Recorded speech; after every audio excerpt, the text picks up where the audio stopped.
This is Brian, the owner of Surefire Studios. We're back working on the mix on one of my originals for a band I play in called Fate Shall Follow. We just got done doing a mix in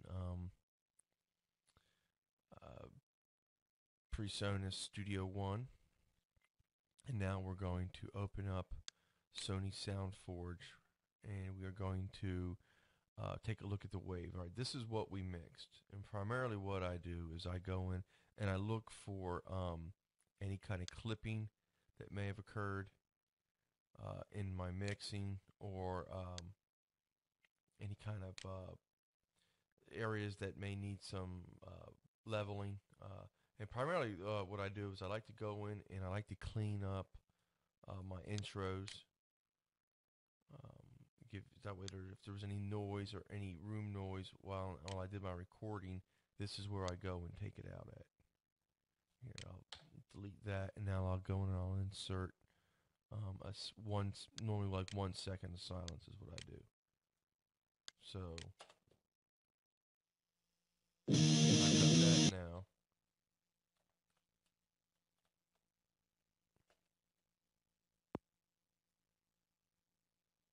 Instead of that little bit of noise is gone. So I took out that little bit of, room noise. And also normally what I'll do is I'll go in at the end of my tracks and add a little bit of fade.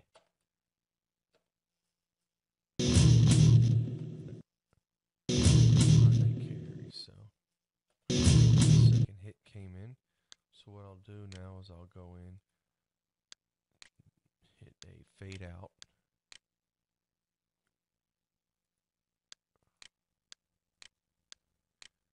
And then I normally go in just a little bit later. And then I'll do another one there. Alright, and then I have this. To me that sounds a lot better than how it just abruptly cut off there at that one section. Alright, so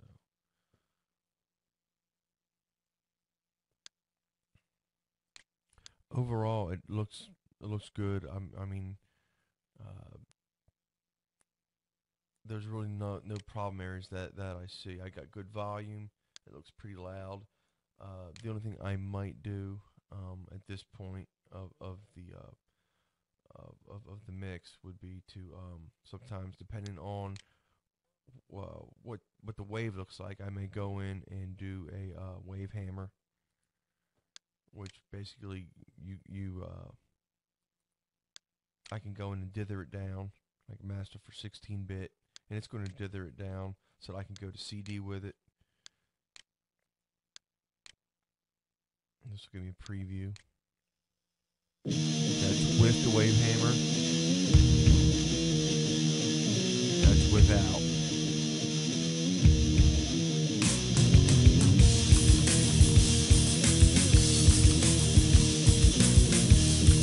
Again, without.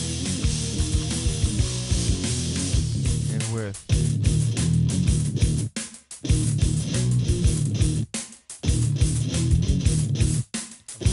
Let it process and take a look at what the wave looks like after the wave hammer. And what you're going to see is there's going to be a lot less. Yeah, there you go. There's a lot less room now. It just sort of just stretches your. Obviously, it gives you more volume, but it does it across the board in a uniform fashion. So everything gets bumped up, and it's a good compressor. It gives you max volume, and it's like a volume maximizer, I guess you could say. Maximum volume across the board, without giving you clipping. Unless, of course, you want to clip it. It will allow you to clip it if you want it to. And I like using that tool right there, the wave hammer. Again.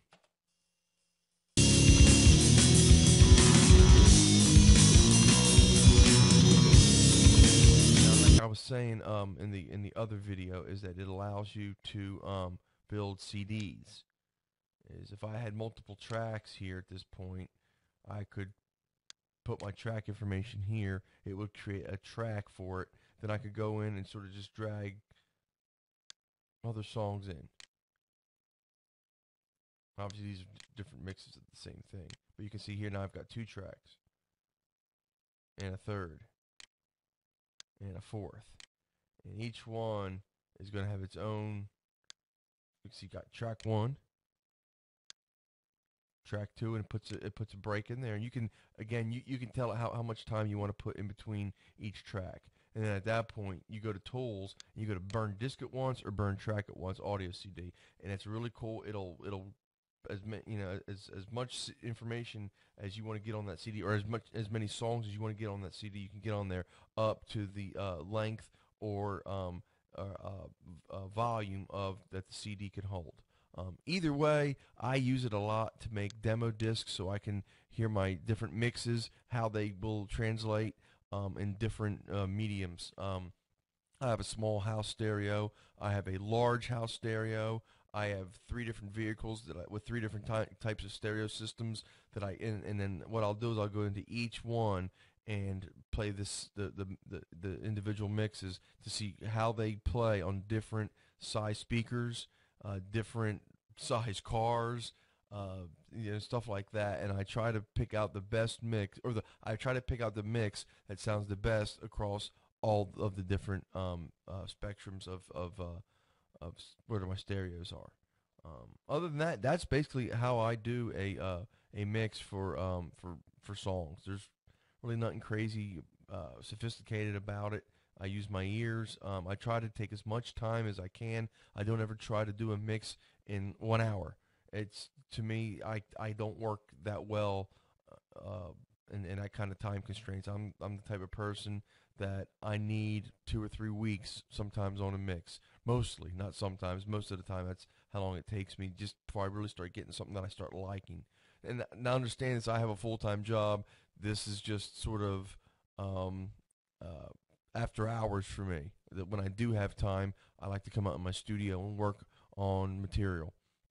Not as often as I'd like, and sometimes more often than I'd like. But either way, it's not full-time for me, so it does take me a little longer to get the results I want. Plus, I'm not a professional. I'm learning. Every day I learn something new. I watch YouTube a lot. I go to a lot of forums. I ask questions, and I try to talk to other friends of mine in the community that work with music so I can pick their brains and figure out exactly what they're doing, what kind of results they get with the process, and how I can apply what they do to my process and get the best results for what I'm trying to accomplish.